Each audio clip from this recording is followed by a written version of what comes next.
하나님이 가라사대 이리로 가까이 하지 말라. 너의 선 곳은 거룩한 땅이니 내 발에서 신을 벗으라. 하나님이 모세에게 그 미디안에서 떨기나무를 보고 갔을 때 하나님께서 그 모세에게 한 말씀이 내가 선 곳은 거룩한 땅이다 그랬습니다. 근데 사실 그 모세 개인으로 봐서는 사실은 그런 거룩한 땅이 아니었거든요. 고생의 땅이었죠. 그 나그네의 땅이고,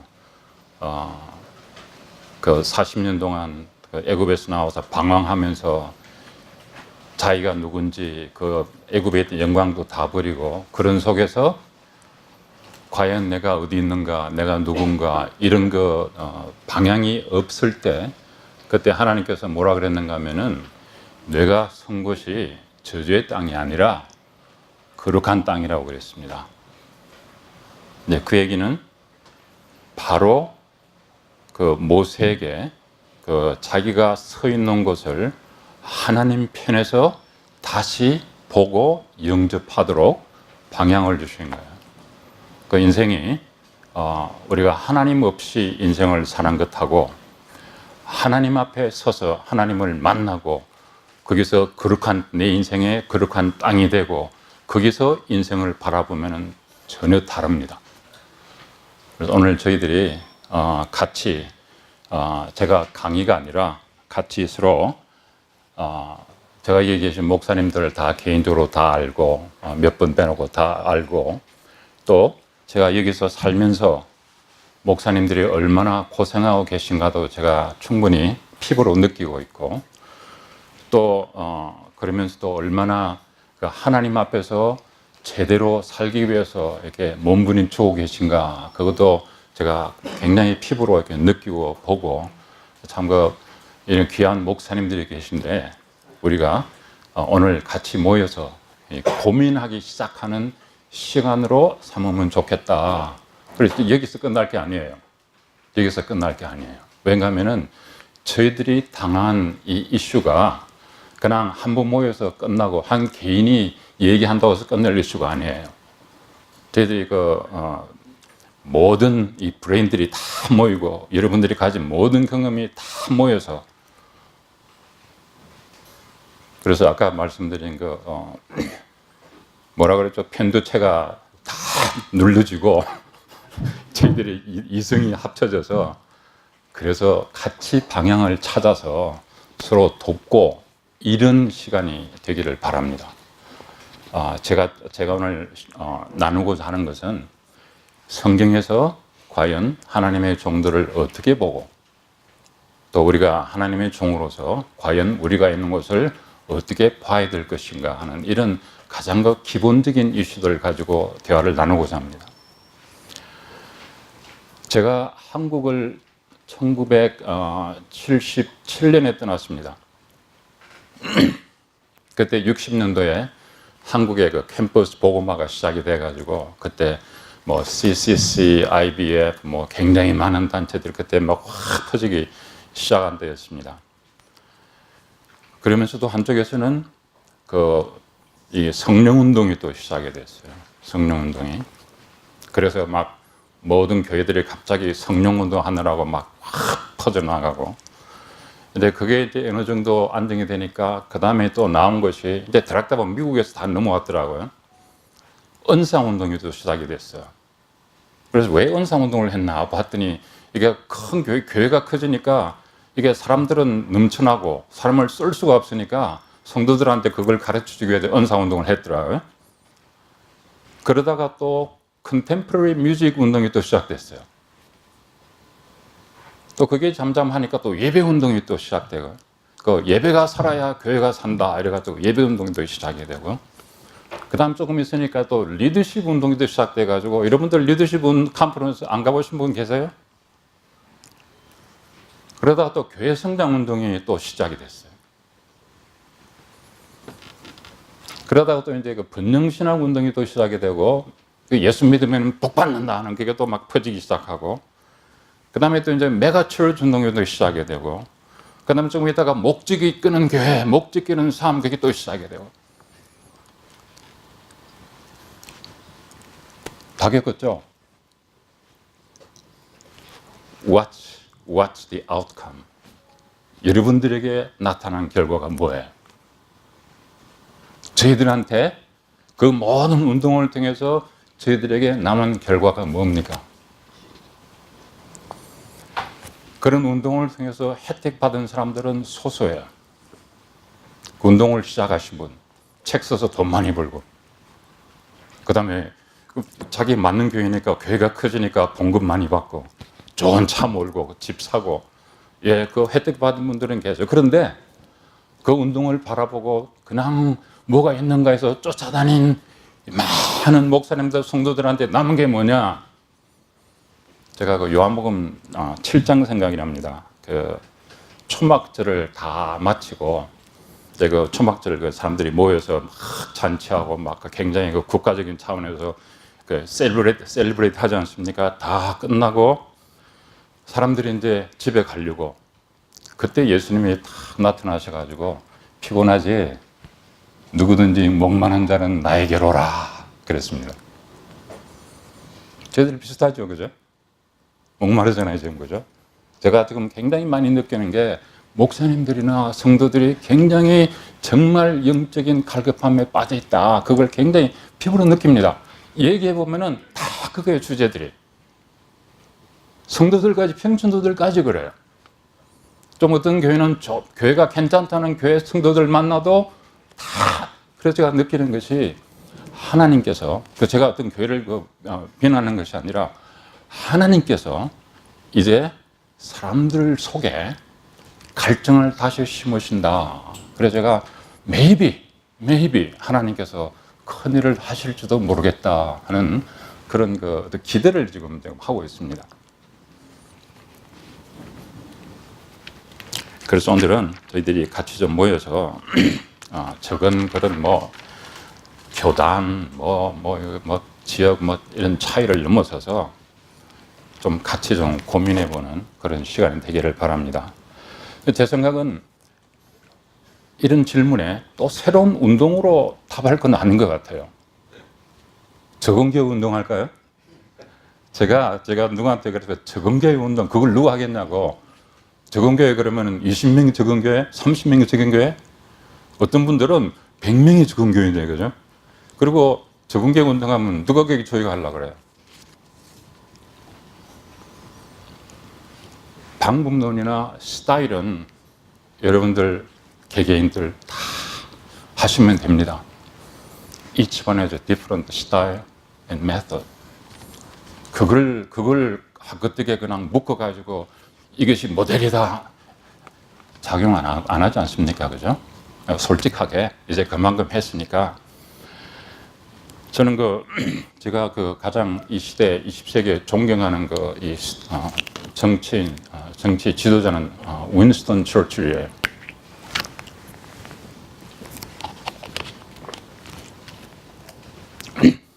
지금까지 그런 어떤 역사가나 정치가나 리더는 없었어요. 근데 그분이 이제 역사에 그분이 굉장히 큰 역사책을 썼잖아요. 굉장히 뛰어나요. 이 역사를 공부를 안 해가지고 이번 역사를 공부해서 8가지 역사의 원칙을 이렇게 세웠어요. 그 중에 하나가 사람들은 절대로 역사를 통해서 배우지 않는다 하는 게 그 원칙 중에 하나예요. 사실이고, 그 중에 이제 2가지 저희들에게 관심 있는 것이 종교를 무시할 수 없다. 종교가 굉장히 중요하다. 그 다음에 또 한 가지는 역사가 한 개인의 결정에 따라서 움직인다. 그래서 한 개인의 리더의 중요성을 굉장히 강조를 했습니다. 지난해 보면은 스탈린 다 보면은 한 개인에 따라서 얼마나 엄청난 비극이, 그죠? 히틀러라는 사람들 때문에.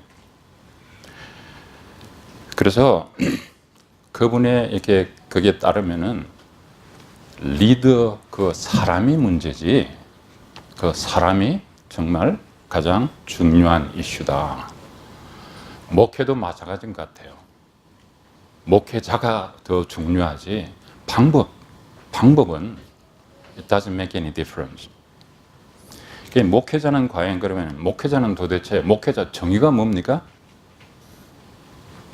목회자 정의가 뭐 여러분들 혹시 내가 목회자다 그러면서 과연 그 목회자 정의가 뭔지 한번 생각해 본 적이 있으세요?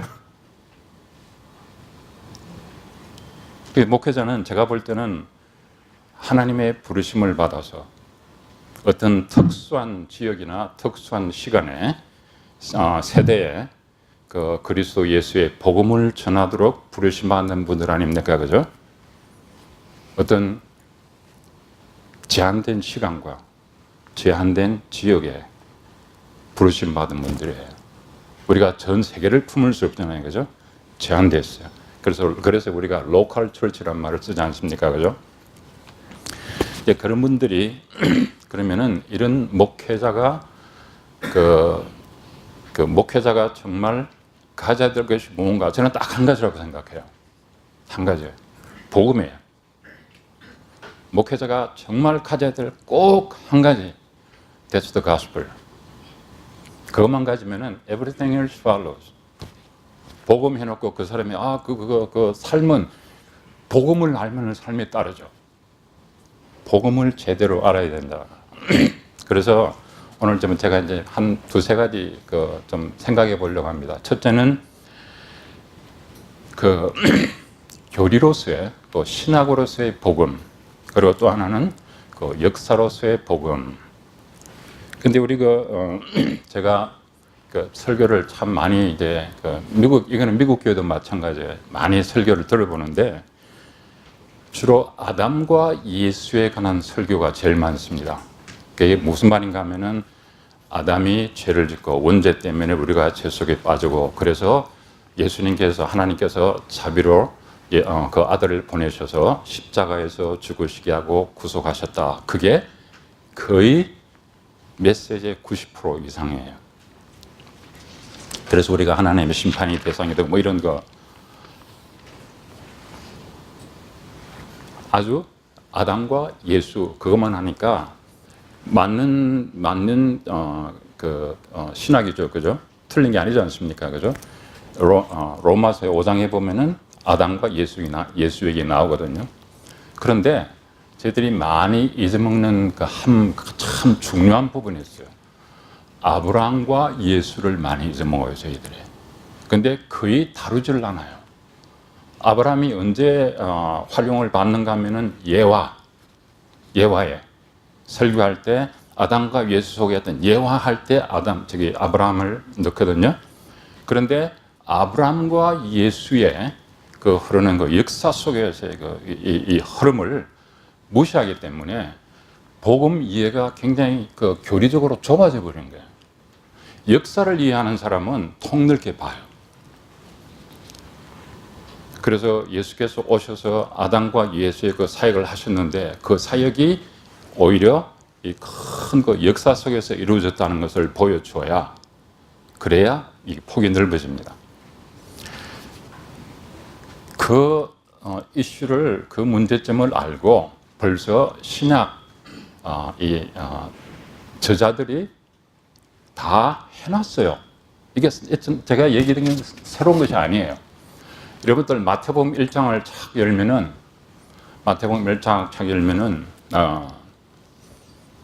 누구로부터 시작합니까? 아브라함이죠, 그죠? 아브라함, 그 다음에 14대 이후에 누굽니까? 다윗, 그 다음에 14대 뭐죠? 유배, 그 다음에 14대 예수. 거기 벌써 아브라함을 통한 역사가 쫙 나와 있습니다.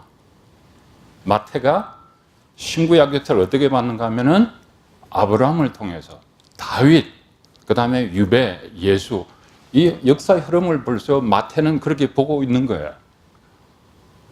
그냥 아담의 예수를 본 게 아니라 아브라함으로부터 흘러서 이 약속이 어떻게 되게 이게 역사적인 이런 관점으로 보고 있습니다. 우리가 아브라함의 그 삶을 한번 잠깐 살펴보십시다. 아브라함이 75세 되었을 때 창세기 12장에서 하나님이 아브라함을 부르시죠, 그죠? 그러니까 여러분들 그 부르실 때 뭐라고 그랬는가 하면은 내가 너를 큰 민족을 이루고, 그죠? 큰 민족을 이루고, 그러니까 아브라함의 후손들이 큰 나라가 된다는 얘기지 않습니까? 그 다음에 내 이름을 창대케 하고, 그 다음에 복의 근원으로 삼고, 너를 축복하는 자를 내가 축복하고, 너를 저주하는 자를 내가 저주하고, 그 다음에 너를 통해서 세상 만방이 축복을 받을 것이다. 여러분들 가끔 그 하나님의 그 약속을 75세 된 할아버지에게, 자식도 없는 그 이 할아버지한테 그런 말씀을 하신 하나님을 생각해 보세요. 우리 하나님이 그런 분이에요. 자식도 없이 늙어가는 이분한테 모든 세계가 너를 통해서 축복을 받을 것이라는 그런 약속을 하신 분이 저희들이 믿는 하나님이에요. 그래서 여기서 제가 말씀드리고자 하는 것은, 하나님께서 아브라함을 부르셨을 때는 전 세계를 염두에 두고 아브라함을 부르셨어요. 아브라함 한 사람의 부르심을 위해서 부르신 하나님 아니에요. 항상 뒤에 전 세계를 두고 아브라함을 부르신 하나님. 그래서 이 기독교의 기본적인 부르심은 세계적인 부르심이에요. 하나님의 부르심은 항상 세계적인 부르심이에요. 세계를 염두에 두고 부르시는 하나님이십니다. 그 다음에 아브라함의 후손들이 국가가 됐잖아요. 그 다음에 이스라엘이 됐잖아요, 그죠? 여러분들 출애굽기 19장 4절에서 6절을 가면은 이스라엘을 신의 산 앞에서 하나님이 다 세워놓고 뭐라 그랬는가 하면은, 너희가 이 모든 율법을 지키면은 너희는 나의 소유가 되고, 그죠? 그 다음에 제사장 나라가 되고 거룩한 백성이 되리라 그랬습니다. 제사장 나라가 된다고 그랬거든요. 그게 무슨 말인가 하면은 아브라함에게 주었던 그 약속이 이제 국가 차원에서 주어졌을 때 같은 약속이에요. 같은 약속이에요. 그래서 전 세계를 두고 아브라함을 불렀던 것처럼 전 세계를 두고 지금 이스라엘을 다시 부르시는 거예요. 그게 신의 산에서.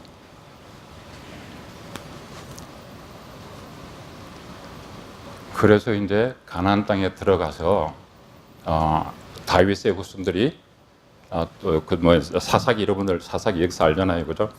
들어가서 정착하자마자 타락했죠, 그죠? 그래서 나중에 다윗 왕국이 서고, 그러다가 나중에 이제 그 다윗의 후손들이 실패하고, 그래서 그 유배를 가게 됩니다. 유배를.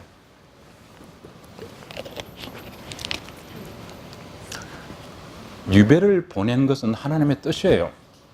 그냥 사고가 아니라 하나님이 일부러 유배를 보낸 거예요.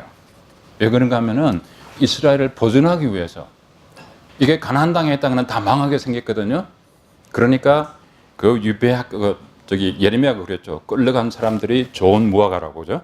그래서 좋은 무화과를 뽑아가지고 나중에 외국 땅에서 용광로에서 훈련을 시켜서 정말 위대한 국가가 되도록 씨를 가기 위해서 유배를 보낸 겁니다.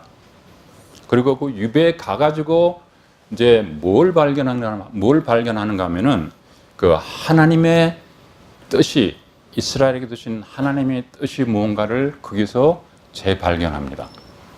잃어버렸던 그 하나님의 뜻을 유배를 통해서 재발견해요. 그것이 뭔가 하면은 그 유배를 통해서 보면 이제 이사야서를 가면은 이제 세 가지가 나옵니다. 하나는 이방의 빛이 되는 거고, 그래서 너희를 통해서 구원이 온 세상 만방에 퍼지는 것이다. 이사야서 49장 6절 말씀에 나오죠, 그죠? 유배에 가가지고 지금 이 사람들은 국가가 회복되기를 원하는데 하나님께서는 그 이스라엘 국가 회복하는 것은 경한 일이다. That's a very small thing. 내가 가진 뜻은 너희가 이방의 빛이 되는 거죠. 그러기 위해서 내가 너희를 이렇게 고생을 시킨다. 왜? 그렇게 고생을 해야, 고난을 받아야 너희들이 입이 마공한 살과 같이 진리의 사도들이 된다는 거예요. 훈련을 그렇게 아프게 시켜서 진리의 사도들이 되도록 훈련을 시키기 위해서 하나님께서 류벨을 보냈다는 겁니다. 그리고 또 한 가지는 나중에 하나님의 영을 통한 공의까지 이렇게 세 가지가 이슈가 나옵니다. 근데 그 예언이 예수님을 통해서 다 이루어지지 않습니까? 그죠? 자, 성령께서 오셨죠. 그 다음에 십자가의 고난에 돌아가셨죠. 그 다음에 여러분 나중에 사도행전 가면은 땅끝까지 가라는 말씀 나오죠. 그리고 여러분들 가끔 기억나시면은 복음서를 이 지오그래피, 지역에 따라서 한번 읽어보세요. 예수님이요, 유대 땅에서 이방 땅으로 항상 왔다 갔다 하세요. 근데 저희들이 어떤 그런 개념이 없으면 그걸 그냥 미스해버려요. 근데 예수님 보면은 의도적으로 이방 땅을 왔다 갔다 하세요.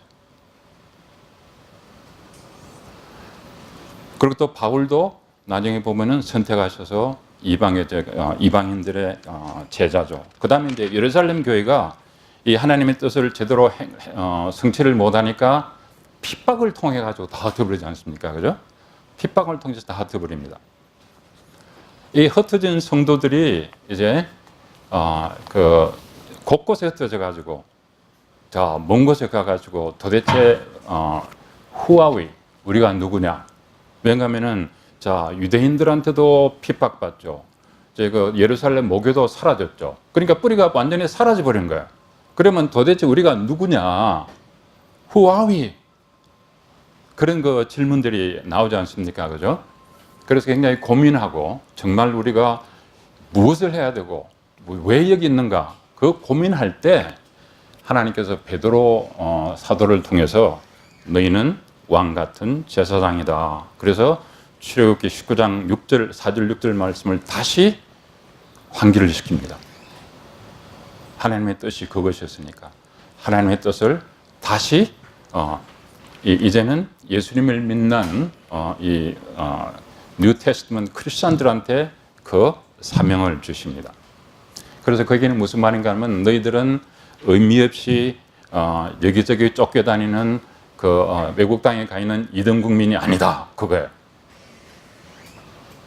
그 사람들은 벌써 외국 땅에 쫓겨가가지고 이등 국민처럼 느끼고 있는데 베드로가 너희들은 왕 같은 제사장이에요. 그게 제가 항상 베드로를 보면서 확실히 베드로가 좀 이게 뭐라 그러죠? 들렁거리는 게 있었나 보다. 출애굽기에서 그냥 제사장 나라 그랬거든요. 근데 여기는 왕 같은 제사장이라는 말이 붙어 있어요. 그만큼 성도들은 나가면은 거지같이 행동하면 안 된다는 거예요. 왕같이 살아야 돼요. 왕같이 생각하고 왕같이 행동하고 왕같이 말하고 굉장히 어떤 존엄성을 가진 이런 백성들이 그러니까 베드로가 너희들이 그렇게 아무 의미 없는 존재가 아니라 하나님께서 보내신 대사들을 여러분들 생각해 보세요.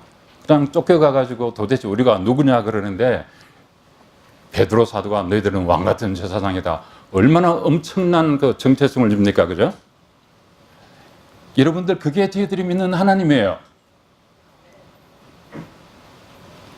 저희들 믿는 하나님 시시한 하나님 아니에요. 저희들 보는 눈이 저희들 자신이 보는 눈보다도 훨씬 달라요.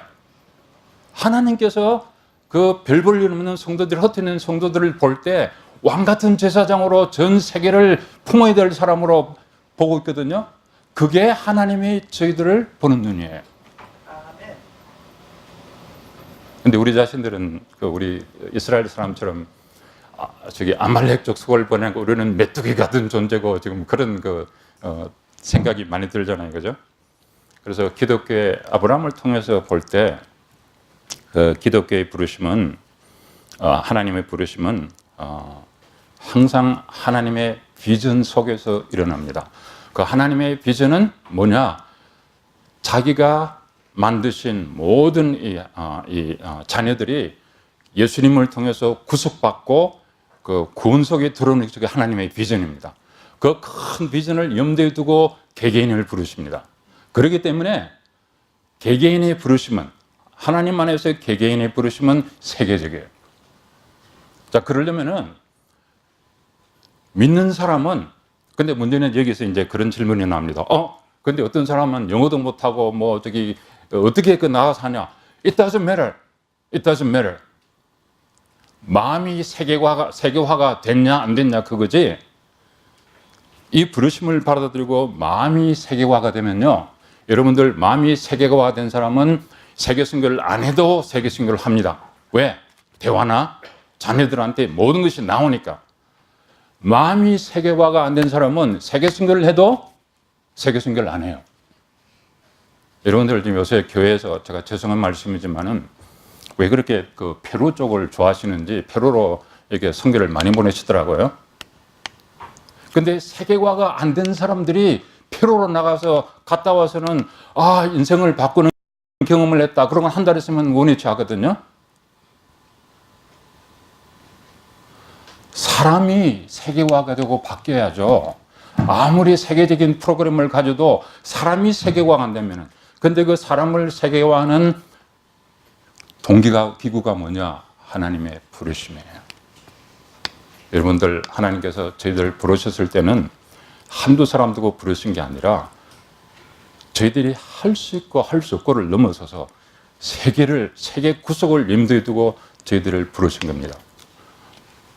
목회하시는 분들이 마음이 세계화되고 할 수 있고를 넘어서서 마음이 세계화돼서 세계를 바라보고 성도들한테 그걸 심어주고, 우리가 못하면은 1.5세, 2세들 하면 되잖아요. 그러나 그 비전이 살아서 계속 전수가 돼야죠. 세계화가 된 사람은 전수가 될 수가 있어요. 그러나 세계화가 안 된 사람은 나중에 끝나면 다 끝나버려요. 그래서 하나님께서 아브라함 부르실 때 그 할아버지 한 분한테 세계적인 사람이 되라고. 근데 아브라함도 어떻게든 위로를 받는 것이, 아브라함이 그걸 받아들이기까지 여러분들 창세기 12장, 그 다음에 15장, 그 다음에 17장 시간이 걸리죠. 그죠? 10장에 가서요, 하도 안 받아들이니까 아브라함 이름을 바꾸잖아요. 열국의 아버지, 너는 이제는 열국의 아버지다.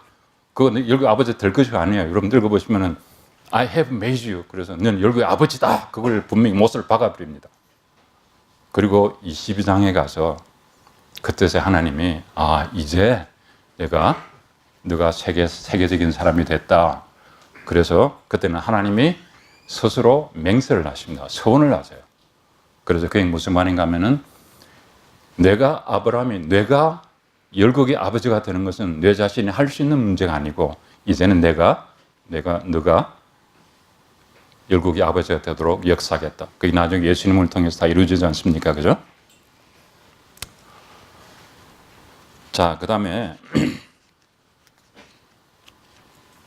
그렇다면은 우리가 이런 부르심을 이해한다면은 우리가 여기 서서 해야 될 질문들이 달라집니다.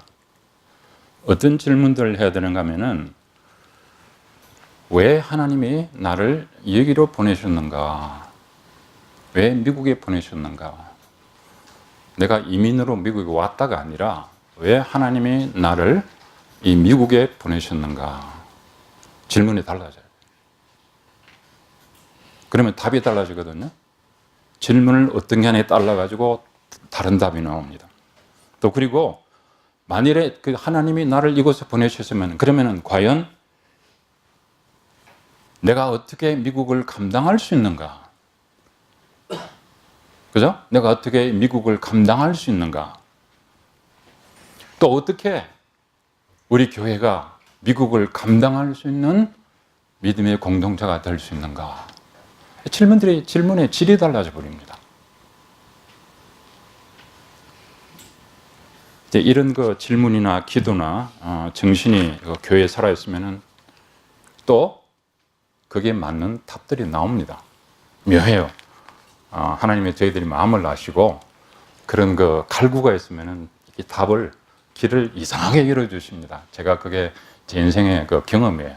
저도 여기 와서 그 우리 이 외국 학생들 하는 것들 다 제가 할 수 있어가 아니라 그냥 믿고 시작하고, 왜냐하면 하나님의 부르심을, 저는 세계적인 부르심을 받아들이기 때문에 나는 항상 어딜 가든지 세계 사람을 포용해야 된다, 그게 있거든요. 그래서 그걸 믿고 그냥 문을 열고 그러니까 자연히 또 하나님께서 해주시더라고요. 자, 그 다음에 두 번째 저희들이 생각해야 될 것이 Where are we? 도대체 우리가 어디냐? 지금 그것보다도 이 질문을 던져봅시다. What is God doing now? 하나님이 지금 뭘 하고 계신가? What is God doing now? 우리가 이 아브라함과 예수 이 역사 속에서 보면요, 이제 분명해요. 왜냐하면 아브라함을 통해서, 그 다음에 그 예수님 아브라함을 통해서 이제 그 아브라함에 이루어진 그 약속이 다 예수님을 통해서 이루어지고, 이제 거기 가보니까 그 다음에 남은 것이 뭔가 하면은 바울이 참, 그래서 제가 바울한테 감사한 것이 하나님께서 그 바울을 통해서 굉장히 또 보여주신 것이, 이제는 하나님께서 이 전 세계를 머리 대신 예수님 안에 통일하려고 하는, 그리고 고린도전서 15장에 가면은 예수님이 전 세계를 다 통일하고 이제 그 나라를 하나님께 바쳐서 하나님이 왕중왕 all in all. This is what God is doing. 하나님 지금 하시는 일이, 지금 종말까지 남은 일에 하나님께서 계속 하시는 일이 초점이 뭐냐? 예수님이 왕 중에 왕으로서 드러나는 것이 That's what God is doing. What is God doing? God is gathering His children. 하나님의 그걸 예수님이 왕으로, 그래서 하나님 나라가 드러나는 것은 여러분들 고린도전서 15장 가면은 막판에 하나님 나라 모습이 잘 드러나지 않습니까? 그죠? 하나님 나라, 하나님이 왕중왕이고 예수님이 또 거기 모든 것을 원수를 이기시고 하는 그게 그 비전을 가지고 하나님이 지금 계속 역사 속에서 일하십니다. 지금 옛날에는 선교가 선진국에서 후진국으로 나가는 선교였습니다. 그런데 특히 유럽에서 소위 말하는 후진국으로 나가는 선교였는데 많이 실패했어요.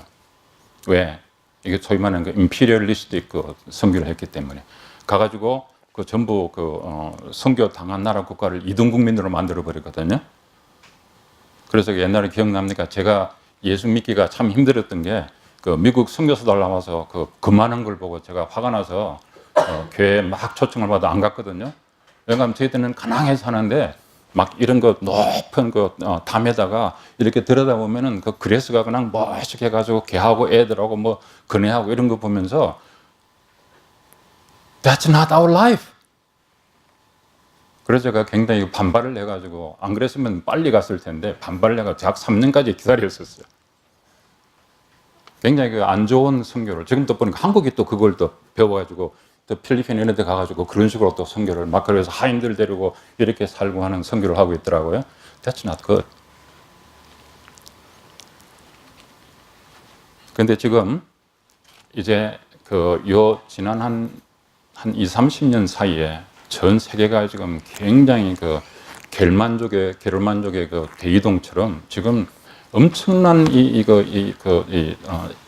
뭐라 그러죠? 사람들의 그 이동이 일어나고 있어요. 오늘도 보니까 라틴 아메리카에서 혼두라스 쪽에서 한 1000명 정도가 지금 미국 들어온다고 지금 캐러밴 해가지고 올라오고 있거든요. 그리고 여러분들 시리안 레퓨지 봤잖아요, 그죠? 그리고 지금 남아메리카에서 남아공에서 백인들이 지금 아주 너무 핍박을 받아가지고 살기 어려워가지고 흑인들을 무조리 뜨면서 막 가서 죽이기도 하고 그래가지고 지금 백인들이 남아공에 있는 농부들이 전부 호주로 가느니 뭐 지금 그런 이게 지금 전 세계가 그냥 막 아주 역동을 하고 있습니다. What is God doing?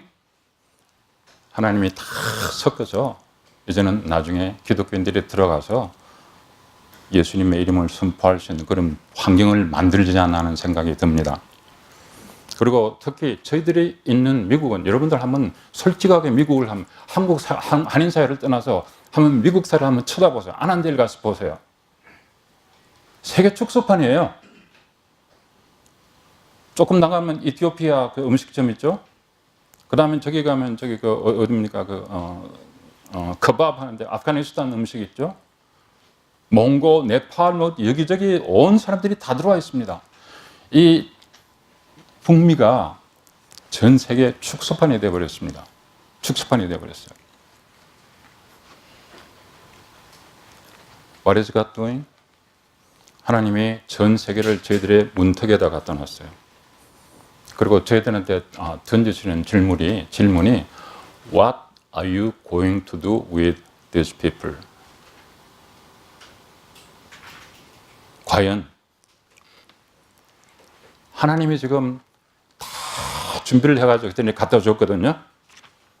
그런데 우리 한인교회가 과연 그것을 감당할 만한 마음의 준비가 되어 있냐.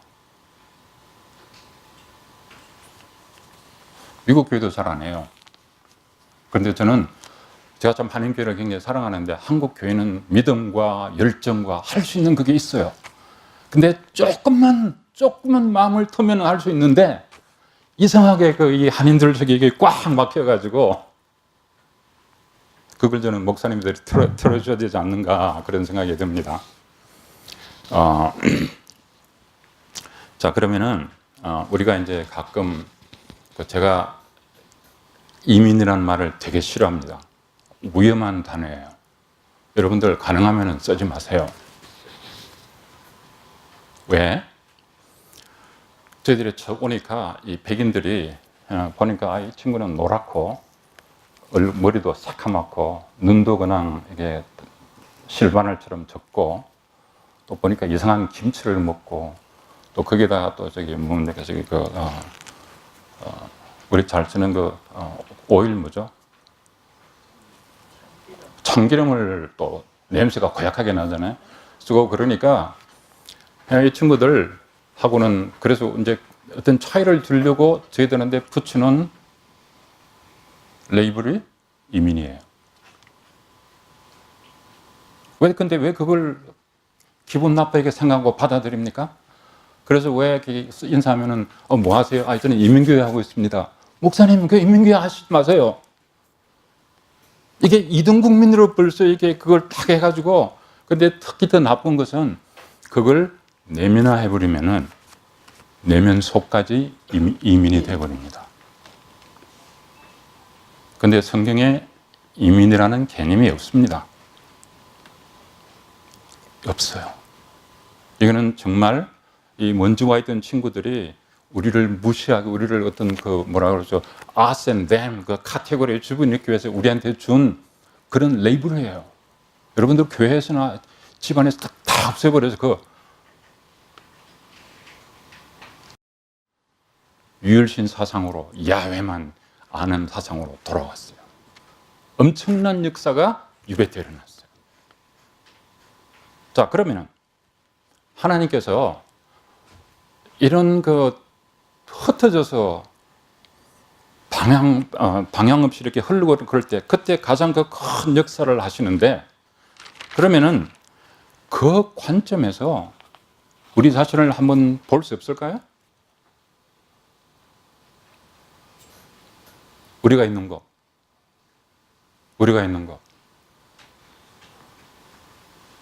제가 여기 와서 오래 살다 보니까 이제 어떤 그게 있는가 하면은 한국도 내적받지가 않고 미국도 내적받지가 않고 영어도 제대로 못하고 한국말도 제대로 못하고 이게 이상한 근데 한 가지 위로를 받는 것이 그러나 나는 왕 같은 제사장이다.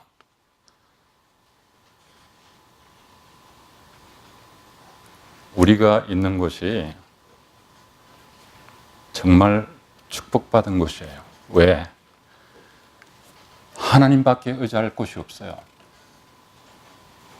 여기서 여러분들 한국에는 그래도 직장 가면은 친척이라도 어떻게 연주를 해가지고 어쩌고 하지만은 여기는 가면은 뭐가 있습니까? 아무것도 없잖아요. 그죠? 하나님밖에 의지할 곳이 없어요. 그래서 저는 좀 우리 목사님들과 성도들 교회가 좀 참 정신을 차려서 This is the best land. 가장 귀한 것이다. 그래서 제가 아까 거룩한 땅이라는 말씀을 읽어드린 이유가 그겁니다. 내가 서 있는 이곳이 정말 거룩한 땅이다. 저는 그렇게 믿어요. 저는 아난데일이 저 거룩한 땅이에요. 제 학교 건물도 보면 별부를 없지만은 This is my holy land. 옛날에 어떤 분이 그 한번 뭐 학교가 어떻게 욕을 하길래 제가 설교 때 그래서 그 다음 주 올라가서 한 설교가 This is my holy land. 거룩한 땅이에요. 여러분들 이곳을 거룩한 땅으로 바라볼 때, 또 굉장히 저주받은 땅으로 바라볼 때 인생이 완전히 달라집니다. 여기를 그런 거룩한 땅으로 받아들이면은 그 다음에 기대할 수 있는 것들이 하나님의 큰 역사를 기대할 수가 있거든요. 그리고 여러분들 성도들한테도 이것이 거룩한 땅이고 하나님을 배우고 여기서 믿음을 배우고 여기서 자녀들한테 믿음을 가르치고 얼마나 사실은 귀한 것입니까? 그죠? 하나님, 근데 저희들이 그걸 몰라요.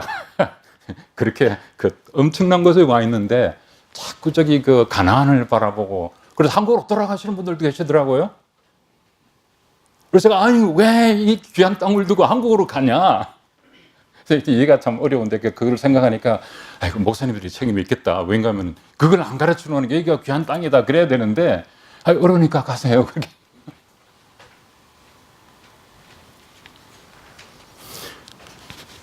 근데 어떤 분들은 이제 그런 얘기도 합니다. 그런데 뭐 어느 문제가 있고, 근데 여러분들 그 하나님이요, 솔직히 말씀드려서 나중에 하나님 나라 가가지고 그 어느 때문에 못했다 그러면은 하나님이 야 아브라함은 어느 문제 없었겠냐?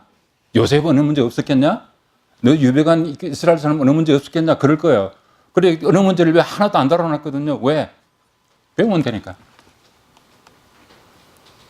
하나님 편에서 볼 때 that's not a big problem. 실제로 없었겠어요, 그죠? 어느 문제 다 있을 거 아니에요? 근데 하나도 이슈를 안 삼아놨어요. 그러니까 제 말씀은 어느 문제 가지고 이슈 삼지 말라 그거예요.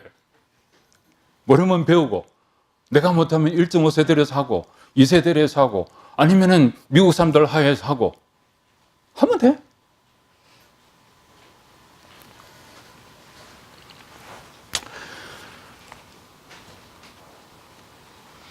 그래서 저희들이 서 있는 곳이 정말 거룩한 땅이다. 제가 정말 여러분들의 마음속에 저희들이 그걸 깊이 받아들이면은 그러면은 저희들이 무언가 할 수 있을 것 같아요. 이 거룩한 땅에서 하나님의 뜻이 뭔가, 왜 우리를 여기에 부르셨는가, 그리고 미국을 어떻게 감당할 수 있는가. 여러분들 감당할 수 있습니다. 우리 한국인들 같은 믿음이면은 감당할 수 있어요. 그런데 그것을 인도해 줄 지도자들이 필요합니다. 목사님들께서 마음을 여시고 이걸. 그다음에 세 번째는 제가 그냥 간단하게 다루고 말겠습니다. 그 마르틴 루터가 여러분들 이제 그 복음을 보면은 그 루터의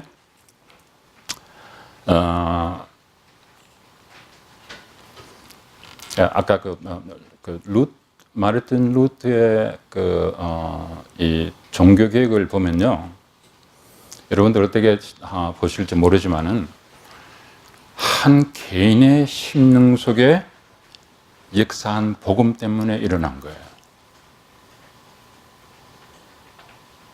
그게 정말 역사적으로 얼마나 복음이 강력하게 한 사람의 마음속에 역사할 수 있는가 하는 예가 됩니다.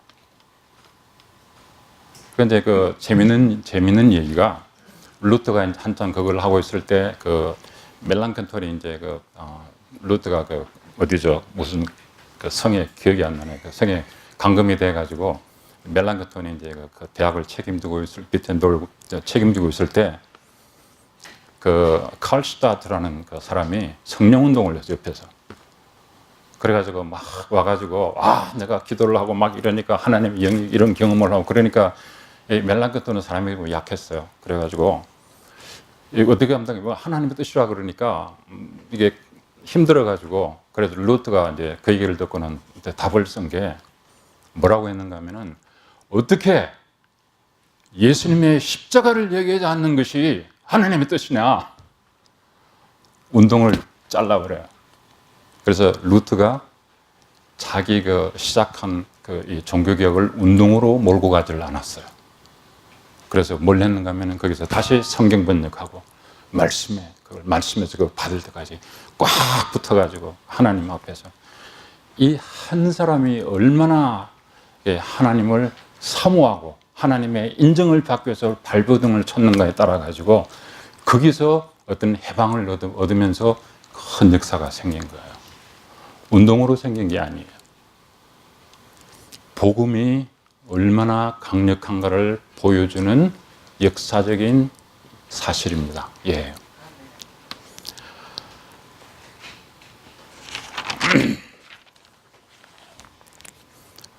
그래서 루트가 발견한 것이 뭔가 하면은 이게 열심히 셀프 디스플린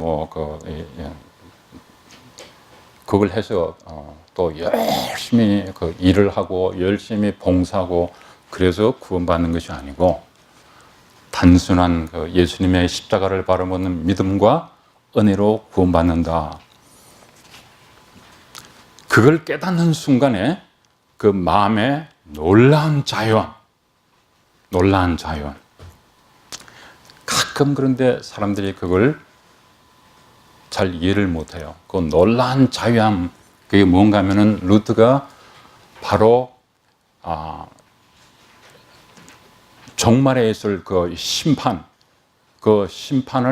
벌써 그때 다 경험하고 he was completely free. 모든 것으로부터 구원을 받은 사람으로서의 경험이에요. 그래서 그 이신 칭의와 함께 그게 따르는 그 엄청난 자유함, 영혼의 자유함이 같이 루트에게 이렇게 붙어서 왔습니다. 그 경험이 이상하게 변질이 돼가지고 개신교 요새 들어가서 설교를 들어보면은 그리고 성도들이 하는 얘기는 뭐라는가 하면은 나는 믿음으로 구원받고 그리고 이제 믿음으로 구원받았기 때문에 죽으면 천국 간다. 너무 당연하게 그렇게 얘기를 해요. 그래서 복음을 믿음으로 인해서 지금 당장 받는 그 영혼의 자유함을 저 미래로 부르는 너 천국 가면은 나중에 죽으면 천국 간다. 그렇게 돼버린 거예요. 그러니까 갑자기 구원이 거기다 신학자들이 또 묘하게 already, not yet 그래가지고 not yet 그러니까 부정적인 개념으로 해가지고 이게 마치 안 된 것처럼 그래가지고 그래서 이게 이상하게 구원이 이루어지면 100%로 이루어지지 80%하고 20% 이렇게 나눠놨어요. 얼마 전에 한국에서 종교개혁 때문에 독일 목사님 한 분이 한국 교회 문제 그래가지고 쭉 10가지를 뽑으신 게 있거든요.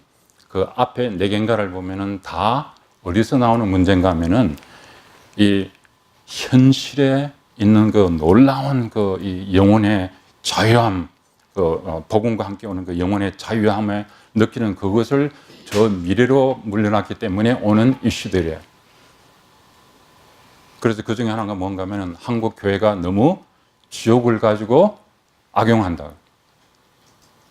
만일에 100% 영원한 구원과 이것을 강조를 했으면은 나중에 지옥 간다는 얘기가 성도들한테 두려움이 안 돼야죠. 그죠?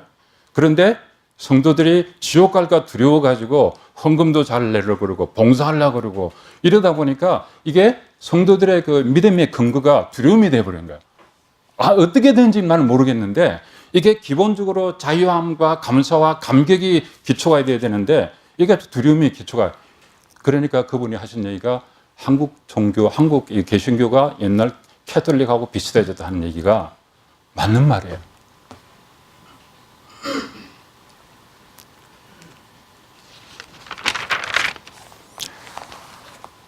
저희들의 구원은 100% 현재 이루어진 겁니다. 좋은 예가 있어요. 여러분들 마가복음 2장에 가면은 여러분 중풍병자 얘기 나오죠, 그죠? 중풍병자가 이제 스토리 여러분들 아시니까 제가 반복은 않겠습니다. 그런데 이제 바리새인들이 불평을 하니까 예수님이 뭐라 그럽니까? 인자가 이 땅에서 죄를 사는 권세가 있음을 알게 하려고 이 땅에서. 근데 설교를 들으면은 그 부분이 다 빠져요. 그게 무슨 말인가 하면은 예수님께서 하신 얘기가 내가 줄 수 있는 것이 나중에 뭐 나 믿고 나중에 천국 가고 그게 아니라 내가 줄 수 있는 것은 너희들이 종말에 있을 그 영원한 심판을 그 심판대에 있을 그 사건을 여기서 당장 여기서 내가 선포할 수 있다는 거예요. 왜? 그 정도가 돼야 하나님이죠. 그 정도 안 되면 어떻게 하나님이 돼요, 그죠? 아, 그거는 나중에 하나님께 맡기겠다 그러면 아니잖아요, 그죠? 그런데 하나님으로서 그 종말에 있을 그 구원 마지막까지를 here and now 그걸 선포를 한 거예요. 그러니까 중풍병자가 침상을 쥐고 달려가는 모습 나오지 않습니까? 그죠? 그게 저는 성도들의 정말 복음을 통해서 구원받은 성도들의 삶의 모습이라고 생각해요. 자기의 과거에 있던 그 짐을 짊어지고 힘차게 나가서 세상을 살고 하는 그것이. 근데 지금 이상하게 그런 현실 속에 예수님께서 우리에게 주신 그 현실에 있어야 될 이 구원의 기쁨과 감격이 이상하게 저 미래로 돌려져 가지고 그러니까 교회가 약화됩니다. 약화돼요. 감격과 이런 것이 사라지고 계산을 하게 되고. 그래서 저희들이 결국은 3분 남았죠? 결국은 제 결론은 이겁니다. 지금은 우리가 어떤 스타일이나 방법을 추구할 때가 아니고 정말 그 위대한 복음으로 다시 가야 된다는 거예요. 그래서 복음도 그냥 가볍게 아니라 이 하나님의 대항 같은 구속 역사 속에서 지금 하나님이 그 일을 하면서 세상 역사를 구속해 나오고 계시거든요. 저희들이 그 세상 역사가 얼마나 지금 엉망입니까? 그죠? 그 속에서 그 세상 역사를 구속하는 하나의 도구로 저희들이 쓰임을 받고 있습니다. 그리고 또 하나님께서 여러분들이 저희들이 아픔도 다 알고 계세요. 저희들이 갈등하는 것도 알고 계시고. 그러나 저희들이 해야 될 것은 다시 말씀으로 돌아와서 그 복음의 위대함을 다시 발견하고, 그래서 다른 데로 갈 곳이 없어요. 말씀으로 다시 돌아와서 back to the basics. 그 대신에 제가 한 가지 이제 마지막으로 부탁드리고 싶은 것은 저희 학교가 이제는 좀 그런 일을 하는 중심이 되고 싶습니다. 왜? 혼자서 할 수 있는 일이 아니에요. 숙제가 너무 큽니다. 미국을 어떻게 감당할 것인가, 그죠? 우리가 미국을 어떻게 감당할 것인가. 근데 여러분들 한번 모여서 저는 참 멋있다고 생각해요. 한국 목사님들 모여가지고 오케이, 지금까지는 우리가 한인 사회에서 일을 했는데 이제 정말 눈을 떠서 미국을 바라보자.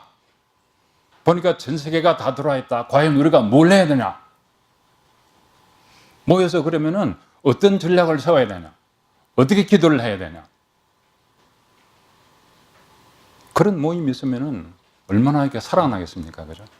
그리고 성도들한테 가서 그런 얘기를 하고, 성도들을 격려하고, 그러다가 하루아침에 되는 건 아니죠. 그죠? 그러나 서서히 그런 문화를 심고, 계속 나 자신부터 세계화가 되고, 또 성도들을 세계화 시켜 나가고. 여러분, 제가 이제 마지막으로 보면은, 북이스라엘의 삶과 남유다가 나중에 종말이 다릅니다. 북이스라엘은 글자 그대로 포로로 끌려가가지고 이민처럼 살다가 사라져버려요. 호세아가 보면은 선지자 있잖아요. 호세아 이후에 선지자가 안 나와요. 근데 남유다는 예레미야, 에스겔, 이사야, 학개, 선지자들이 쫙 나오면서 이스라엘에게, 유다에게 계속 부어준 것이 뭔가 하면은 너희들은 이방의 빛이 되어야 된다. 하나님의 뜻을 계속 살려줬거든요. 근데 이스라엘 할 수가 있었던 게 아니에요. 할 수가 없음에도 불구하고 이것이 너희들에게 주신 하나님의 뜻을 계속 가르쳤잖아요. 그죠? 이스라엘은, 북이스라엘은 사라지고 남유다는 나중에 다시 돌아와서 그 에스라를 통한 율법 공동체가 생기고, 그러면서 이 놀라운 하나님의 역사, 이 유산을 계속 진행해 나가는 그게 됐잖아요. 그죠? 지금 한인 사회도 굉장히 변화되고 있습니다. 그러죠? 여기서 북이스라엘처럼 그냥 교회 하다가 어쩌다가 사라져 버릴 것인가? 아니면은 유다처럼 하나님의 비전을 받아들고 하나님의 비전 속에서 살아갈 것인가? That's our choice. 기도하십시다.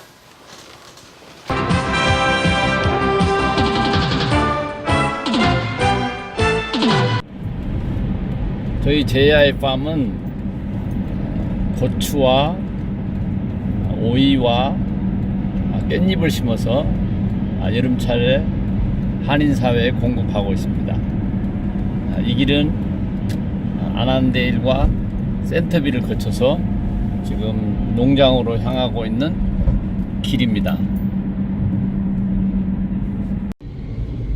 김주환 목사님 지금 농사를 여러 해 동안 지신 걸로 알고 있는데 몇 년 정도 농사를 하셨어요? 한 5년 됐습니다. 주로 어떤 것들을 심고 또 판매하셨나요? 한인들이 좋아하는 깻잎, 고추, 오이, 무, 배추 이런 한국 농산물 중심으로 농사졌습니다. 1년에 얼마 정도 매출을 가지고 계시나요?